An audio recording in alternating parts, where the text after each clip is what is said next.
Hello दोस्तों, clean education MP में आप सभी का स्वागत है। आज हम पढ़ेंगे प्रांतीय स्वतंत्र राजवंश, जो पिछली वीडियो के आगे का है। खानदेश। ताप्ती नदी घाटी क्षेत्र में मलिक राजा फरूकी ने 1399 ईस्वी में खानदेश नामक स्वतंत्र मुस्लिम राज्य की स्थापना किया था। मलिक राजा फरूकी यहाँ पर फरूकी वंश की स्थापना किया। खानदेश की राजधानी बुरहानपुर थी तथा असीरगढ़ का किला एक शक्तिशाली सैनिक स्कंदवार, जिसे सैनिक अड्डा कहते हैं, था। आदिल खान द्वितीय फारूकी वंश का प्रसिद्ध शासक था। उसने गोंडवाना और गढ़मंडला के हिंदू शासकों पर अपनी अधीन कर लिया था। फारूकी वंश के सभी सुल्तानों ने खान की उपाधि धारण किया था, इसलिए फारूकी साम्राज्य को खानादेश या खानों का देश कहा जाने लगा। मुगल सम्राट अकबर ने खानदेश को 1601 ईस्वी में मुगल साम्राज्य में शामिल कर लिया। इसके बाद देखते हैं मालवा। नर्मदा और ताप्ती नदियों के बीच पठार पर मालवा का राज्य बसा था। अलाउद्दीन खिलजी ने 1305 ईस्वी में मालवा राज्य पर अधिकार कर लिया था। 1401 ईस्वी में मालवा की स्वतंत्र सल्तनत की स्थापना हसैन खां गौरी ने की थी।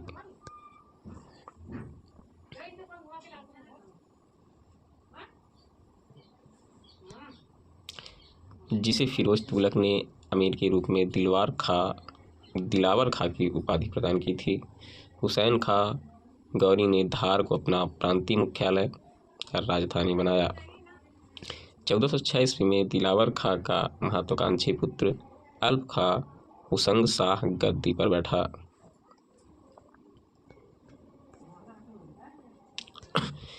गुजरात के शासक मुजफ्फर शाह ने 1407 ईस्वी में मालवा पर आक्रमण करके हुसंग शाह को बंदी बना लिया तथा मालवा पर अधिकार कर लिया था। गुजरात से मुक्त होने के बाद हुसंग शाह ने मांडू को अपनी राजधानी बनाया। हुसंग शाह एक अत्यंत लोकप्रिय शासक था। उसने अनेक हिंदुओं राजपूतों को मालवा में बसने के लिए प्रोत्साहित किया। इसके बाद देखते हैं जौनपुर के बारे में। तुगलक वंश के फिरोज ने अपने चचेरे भाई एवं संरक्षक मोहम्मद जौन की स्मृति में जौनपुर की स्थापना की। जौनपुर नगर गोमती नदी के किनारे स्थापित किया गया था। बीजापुर कर्नाटका। बीजापुर कर्नाटका के बारे में जानेंगे।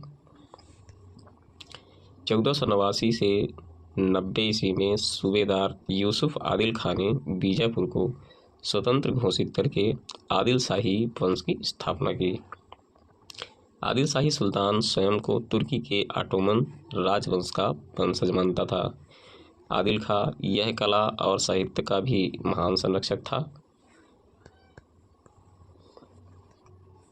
इब्राहिम आदिल शाह यह शाह की उपाधि धारण करने वाला बीजापुर का पहला सुल्तान था, जिसने फारसी के स्थान पर हिंदवी या दक्कनी उर्दू को राजभाषा बनाया और हिंदुओं को अनेक पदों पर नियुक्त किया।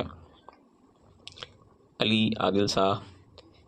इब्राहिम के बाद उसका पुत्र अली आदिल शाह बीजापुर का अगला शासक बना। इसकी शादी अहमदनगर के हुसैन निजाम शाह की पुत्री चांद बीवी से हुआ था। इसे सूफी के रूप में भी जाना जाता है। इब्राहिम आदिल शाह द्वितीय। वह एक महान विद्या प्रेमी और विद्या संरक्षक था। उसकी प्रजा उसे उदार दृष्टिकोण के कारण जगत गुरु की उपाधि से संबोधित किया करती थी।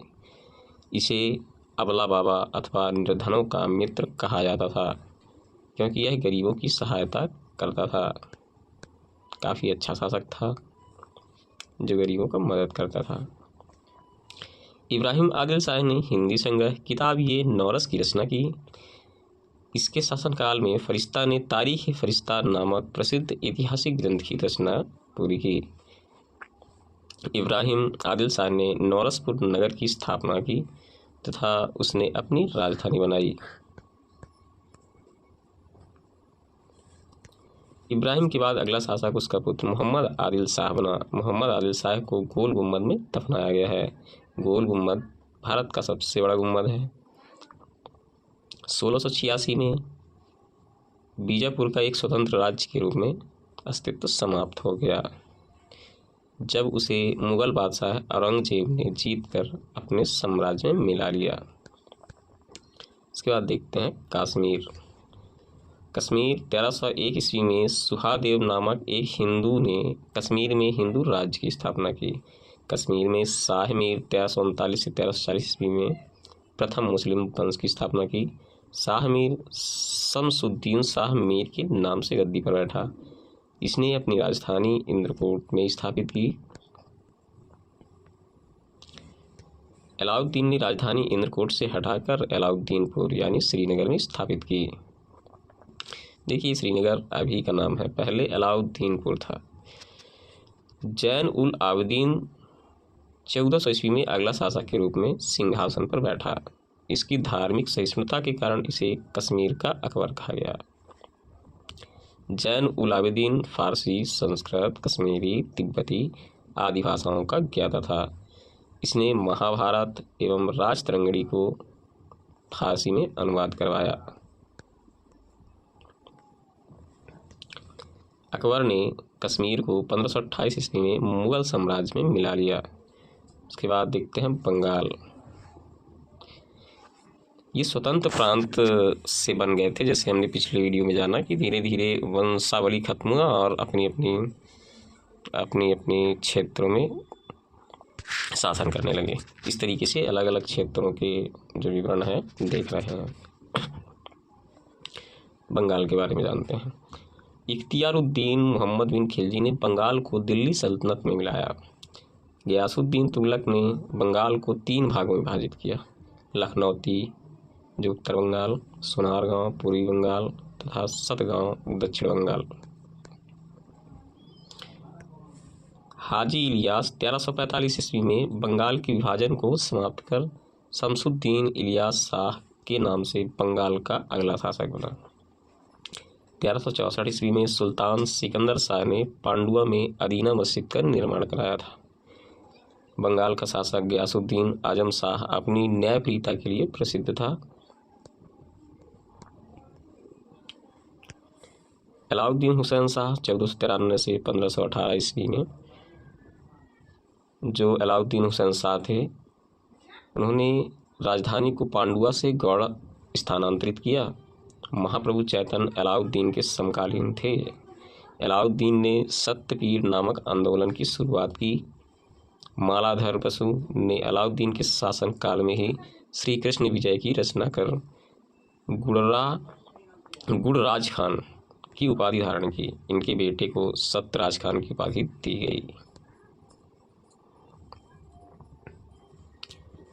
नासिरुद्दीन नुसरत शाह ने गौड़ में बड़ा सोना और कदम रसूल मस्जिद का निर्माण करवाया। अब देखते हैं अगला क्षेत्र है हमारा मेवाड़।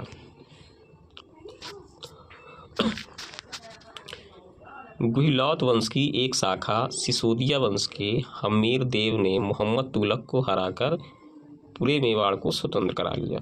राणा कुंभा ने 1488 ईस्वी में चित्तौड़ में एक विजय स्तंभ की स्थापना की। खानवा का युद्ध 1527 ईस्वी में राणा सांगा और बाबर के बीच हुआ, जिसमें बाबर विजयी हुआ। 1576 ईस्वी में हल्दी घाटी का युद्ध राणा प्रताप और अकबर के बीच हुआ, जिसमें अकबर विजयी हुआ। मेवाड़ की राजधानी चित्तौड़गढ़ थी। जहांगीर ने मेवाड़ को मुगल साम्राज्य में मिला लिया। आज बस इतना ही, और हमें सपोर्ट करने के लिए कमेंट बॉक्स में ज़रूर बताएं कि हम आपके लिए और क्या सेवा कर सकते हैं। धन्यवाद। हाँ दोस्तों, एक बात तो मैं बोलना भूल ही गया कि चैनल को सब्सक्राइब तो कर दो यार, ताकि हम जो मेहनत कर रहे हैं तो कुछ तो हमारा भी भला हो सके। Thank you.